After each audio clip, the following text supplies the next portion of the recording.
Hello दोस्तों, welcome to my channel Noor study point. आज मैं आप सबको बीबीएससी द्वारा पूछे जाने वाले सभी प्रश्न जो कि वो अपने पिछले एग्ज़ाम्स में पूछ चुका है उसका डिटेल में एक्सप्लेनेशन के साथ बताने वाली हूँ। अगर आप भी चाहते हैं कि मेरा भी प्रीलिम्स क्लियर हो तो मेरे साथ जुड़ सकते हैं और अपने प्रीलिम्स क्लियर करने में मेरे हेल्प से और अपने पढ़ाई से इस चीज़ को जीत सकते हैं। तो मैं सबसे पहले बताऊंगी कि इसमें कौन कौन से टॉपिक पूछने वाला है और फिर बताऊंगी, क्वेश्चन पे जाऊंगी बिल्कुल टॉपिक वाइज। जैसे कि आप देख सकते हैं कि पहला टॉपिक है भारतीय इतिहास, जिसमें से हम पढ़ेंगे प्राचीन भारत, मध्यकालीन भारत और आधुनिक भारत। उसके बाद टॉपिक है बिहार विशेष, जो आप देख सकते हैं। फिर है भारतीय राज्य व्यवस्था एवं संविधान। फिर चौथा टॉपिक है भारत का भूगोल। फिर पांचवा टॉपिक है विश्व का भूगोल। फिर छठा टॉपिक है अर्थव्यवस्था और सातवां टॉपिक है विज्ञान, जिसमें आप लोगों को पढ़ाएंगे हम भौतिकी, रसायन विज्ञान और जीव विज्ञान एवं पर्यावरण। एक आठवां टॉपिक है समसामयिकी और एक नौवां टॉपिक है जो कि बहुत ही लो वेटेज का है, जिसका नाम है गणित एवं मानसिक योग्यता परीक्षा। तो ये सारे टॉपिक हम क्लियर करने वाले एग्ज़ाम से पहले, जो कि 26 जुलाई को एग्ज़ाम होने वाला है, उसके लिए बहुत ही इम्पोर्टेंट है। अगर आप मेरे साथ जुड़ते हैं तो प्रीलिम्स क्लियर करने का पूरा आप कर सकते हैं, मेरा यही मानना है। ये बुक बहुत ही अच्छी बुक है, मैंने पूरा इसका डिटेल देखा है, पूरा एक्सप्लेनेशन देखा है। आप सच में इसको पढ़ने के बाद आप अगर टॉपिक क्लियर कर सकते हैं तो पूरे वहाँ एग्ज़ाम में आपको 50% क्वेश्चन ये PYQ बुक से मिलने वाला है। तो शुरू करते हैं पहली टॉपिक, जो कि हम आपको बता चुके हैं, भारतीय इतिहास, जिसका प्राचीन भारत। तो इसके पहले क्वेश्चंस पे हम जाते हैं। वो है देखिए, निम्नलिखित में से कौन सा प्राचीन भारत में बौद्ध शिक्षा का प्रसिद्ध केंद्र नहीं था? क्या बोल रहा है? प्रसिद्ध केंद्र नहीं था। तो आपको पता है कि विक्रमशिला तो था ही, और फिर ये है वल्लभी, नालंदा, सब है, लेकिन कौन नहीं है? नागपुर। अगर इसका डिटेल्स में आप देखें तो आप देख सकते हैं कि पहला है नालंदा विश्वविद्यालय। ज़्यादातर बीपीएससी जो क्या करता है कि जो इसके ऑप्शंस होते हैं उसमें से क्वेश्चंस पूछ लेते हैं, तो हम ऑप्शंस को भी क्लियर करने की कोशिश करेंगे और जो एक्सप्लेनेशन दिया है उसको भी सारा हम बताने की कोशिश करेंगे। आप लोग बस ध्यान से सुन सकते हैं। तो है नालंदा विश्वविद्यालय। इसकी स्थापना 5वीं शताब्दी में ईस्वी में हुई थी, कुमारगुप्त प्रथम द्वारा की गई थी। यह विश्वविद्यालय बौद्ध धर्म का दर्शन है और अध्ययन का प्रमुख केंद्र था। अब देखिएगा, आगे आपको इससे भी प्रश्न पूछा गया हुआ मिल जाएगा, तो आप अगर इस चीज़ को ध्यान से पढ़ते हैं तो गारंटी है कि आपको PYQ से बहुत सारे क्वेश्चन प्रीलिम्स में देखने को मिल जाएंगे।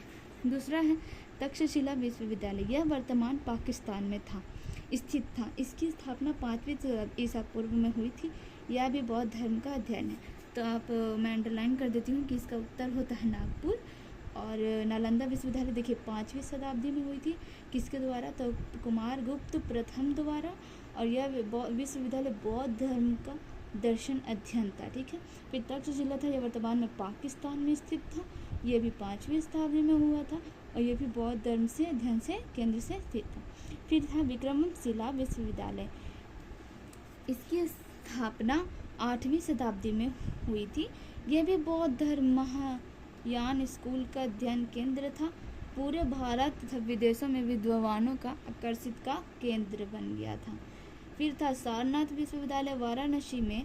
इस मठ की स्थापना 3री शताब्दी में हुई, ईसा पूर्व में हुई थी। 3री ईसा पूर्व में। यह बौद्ध शिक्षाओं, प्रचार एवं प्रसार का मुख्य केंद्र था। पूरे भारत में विश्वविद्यालयों का, तीर्थयात्रियों का आकर्षक का क्षेत्र था। फिर महाबोधि महाविहार, यह बिहार बोध गया में स्थित है, जिसकी स्थापना 3री शताब्दी ईसा पूर्व में हुई थी, यानी 3री में हुई थी। और वह उस स्थान से संबंधित है जहाँ बुद्ध को ज्ञान की प्राप्ति हुई थी। यह बौद्ध धर्म का अध्ययन और अभ्यास का एक प्रमुख केंद्र है। इसके अलावा उदंतपुरी, वल्लभी, जगदाला, पुष्पगिरी, नागार्जुन, कांडा, मखेद आदि केंद्र भी थे जहाँ बौद्ध धर्म शिक्षा दी जाती थी। दूसरा क्वेश्चन है भारत के किस राज्य में चित्रकूट मंदिर स्थित है? तो इसका उत्तर है मध्य प्रदेश। अब मध्य प्रदेश है तो इसका एक्सप्लेनेशन भी देख लेते हैं। चित्रकूट क्षेत्र उस विनय श्रेणी में अवस्थित है जो उत्तर प्रदेश के चित्रकूट जनपद और मध्य प्रदेश के सतना जिले के अंतर्गत आता है, यानी कि दो राज्यों के बीच। चित्रकूट क्षेत्र के कई प्रसिद्ध धर्म स्थान हैं जिन्हें कामनाथ मंदिर, भारत मिलाप मंदिर, रामघाट, हनुमान धारा, सती अनसुईया, गुप्त गोदावरी, जानकी कुंड आदि प्रमुख हैं। अब हम आते हैं तीसरे प्रश्न की ओर। तीसरा प्रश्न है दुनिया की सर्वाधिक प्राचीन सभ्यता कौन सी थी? अब पता ही है कि सबसे प्राचीन सभ्यता कौन सी थी? मेसोपोटामिया, जो कि कहाँ है? इराक में। तो इसका उत्तर क्या हो गया? Mesopotamia, Iraq. अब मेसोपोटामिया के बारे में जानते हैं कि वो क्या था, कैसा था। मेसोपोटामिया सभ्यता विश्व का सबसे प्राचीन सभ्यता माना जाता है। क्या है? मेसोपोटामिया सबसे प्राचीन सभ्यता है। इस सभ्यता का विकास दज्जला और फरात नदी, यानी कि ये दो नदियों से दो नदियों के मिलाप के क्षेत्र पे ये है। कौन है? तो मेसोपोटामिया। कौन नदी? तो दज्जला और फरात नदी।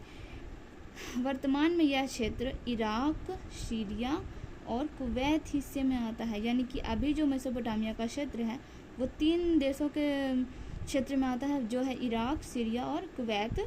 मेसोपोटामिया सभ्यता को क्या कहा जाता था? तो सभ्यता का पालना, यानी कि क्रेडल ऑफ सिविलाइजेशन कहा जाता है। अब हम आते हैं चौथे क्वेश्चन की तरफ। चौथा क्वेश्चन है मौर्य साम्राज्य के संस्थापक कौन थे? सिंपल आंसर है इसका चंद्रगुप्त मौर्य। चंद्रगुप्त मौर्य के बारे में जानेंगे। चंद्रगुप्त मौर्य ने अपने राजनीतिक गुरु चाणक्य, यानी चंद्रगुप्त मौर्य के राजनीतिक गुरु कौन थे? चाणक्य।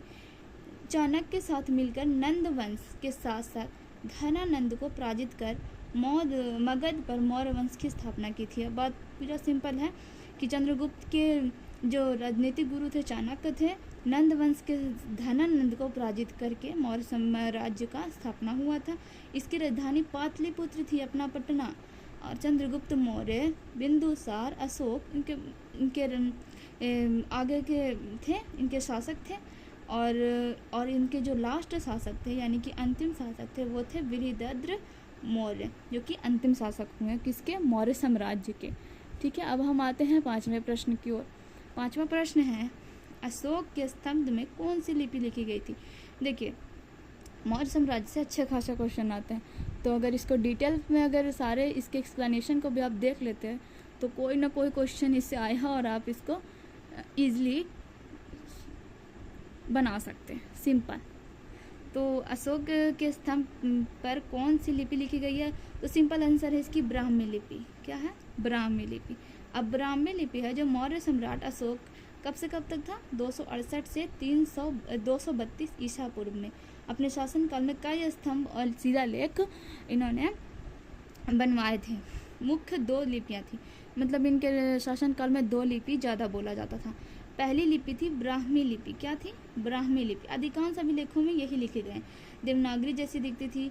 भारत के उत्तर, मध्य और पश्चिमी भागों में बोली जाती थी, यानी ब्राह्मी लिपि कहाँ कहाँ बोली जाती थी? उत्तर में, मध्य में और पश्चिमी भागों में। भारत के उत्तर में, मध्य में और पश्चिमी भागों में। अब थी खरोष्ठी लिपि। खरोष्ठी लिपि का एक विशेषता है, और वो विशेषता है कि ये दाएं से बाएं की ओर लिखी जाती थी। बिल्कुल एक और लिपि है जिसका नाम है उर्दू की तरह ये भी लिखी जाती थी, ये बोली जाती थी। और ये कहाँ पे प्रसिद्ध थी? तो उत्तर पश्चिम भारत में, जैसे गांधार क्षेत्र में। और भी इसके बारे में बहुत कुछ है, जैसे संस्कृत गुप्त काल में ज़्यादा प्रयोग होता था, अच्छे से देख लीजिए।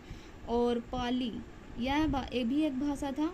और शामरी, यह भी है पश्चिमी एशिया की एक लिपि है जो बोली जाती थी, शामरी। अब हम आते हैं 5 क्वेश्चन हो गए, और भी ये भी PYQ के हैं जो कि भारतीय इतिहास से पूछे गए। सबसे ज़्यादा वेटेज यही टॉपिक का है, तो सबसे पहले हम यही टॉपिक को क्लियर कर रहे हैं। अभी 5 क्वेश्चन हुए और कम से कम 10 क्वेश्चन तो हम पढ़ाएंगे, जिससे आपको इससे जो एक्सप्लेनेशन है वो भी समझ में आ जाए, और उसमें रिलेटेड अगर कोई भी क्वेश्चन पूछे BPSC तो आप उसको चुन पाएँ। सिंपल। अब हम आते हैं छठे क्वेश्चन की तरफ। छठा क्वेश्चन है,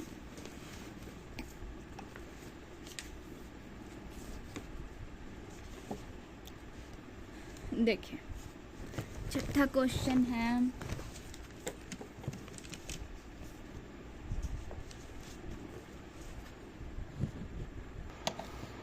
अब आती छठा क्वेश्चन पे, जो कि है निम्नलिखित में से कौन सा चंद्रगुप्त मौर्य से संबंधित नहीं है। अभी चंद्रगुप्त के बारे में 2 क्वेश्चन पहले से बना चुके हैं और ये तीसरी क्वेश्चन आई, यानी कि मौर्य साम्राज्य जो है कैसे हुआ और कैसे इसका फैलाव हुआ, कैसे कैसे इसके शासक हुए, ये सब पूछने वाला है। तो ये कह रहा है कि निम्नलिखित में से कौन सा चंद्रगुप्त मौर्य से संबंधित नहीं है, तो आप इसका सीधा आंसर लगा सकते हैं सांची।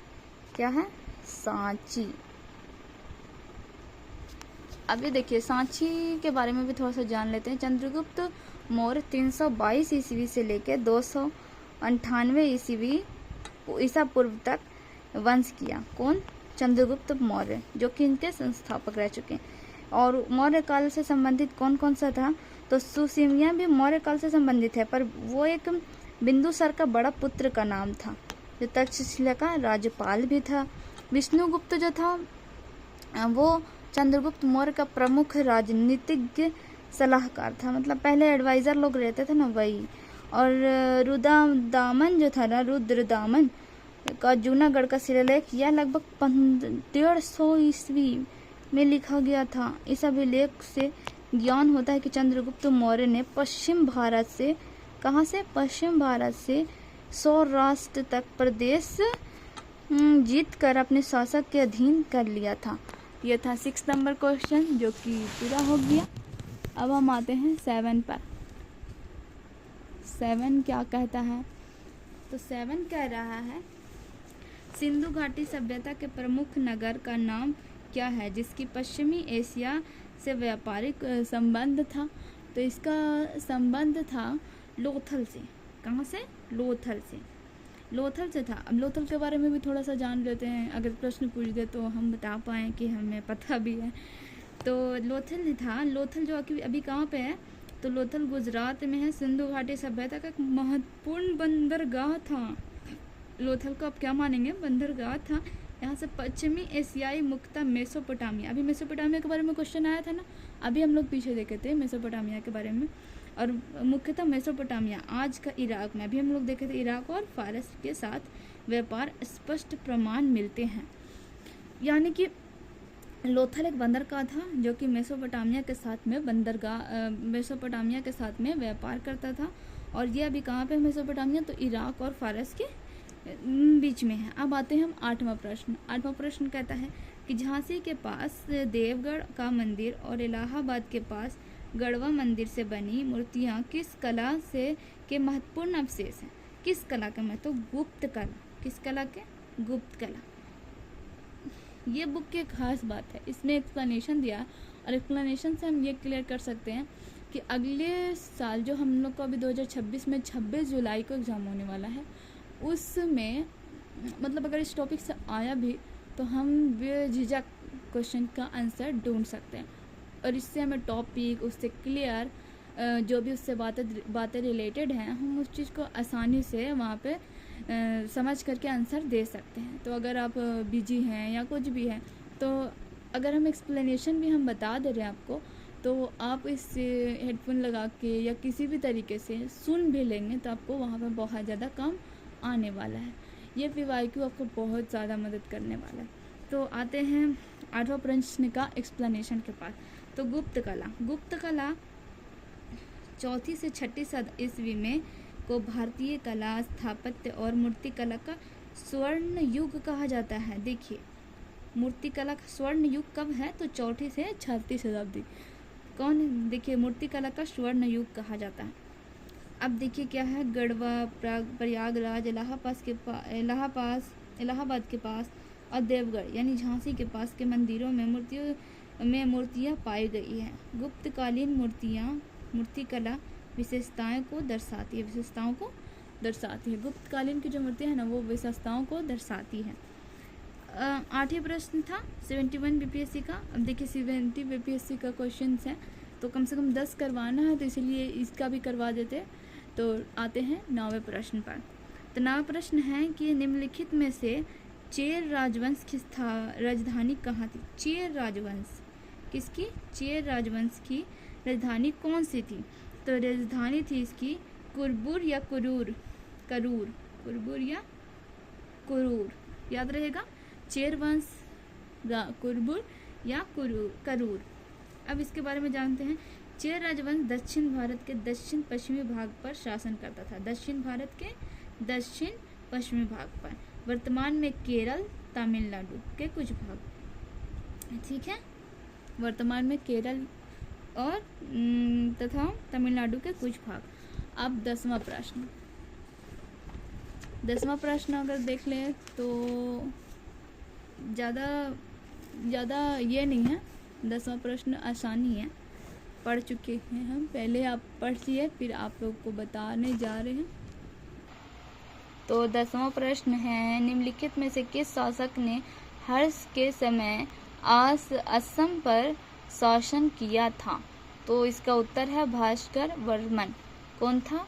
भास्कर वर्मन। भास्कर वर्मन ने क्या किया था? तो हर्ष के समय असम पर शासन किया था। अब इसका ये पढ़ लेते हैं, पूरा डिटेल पढ़ लेते हैं।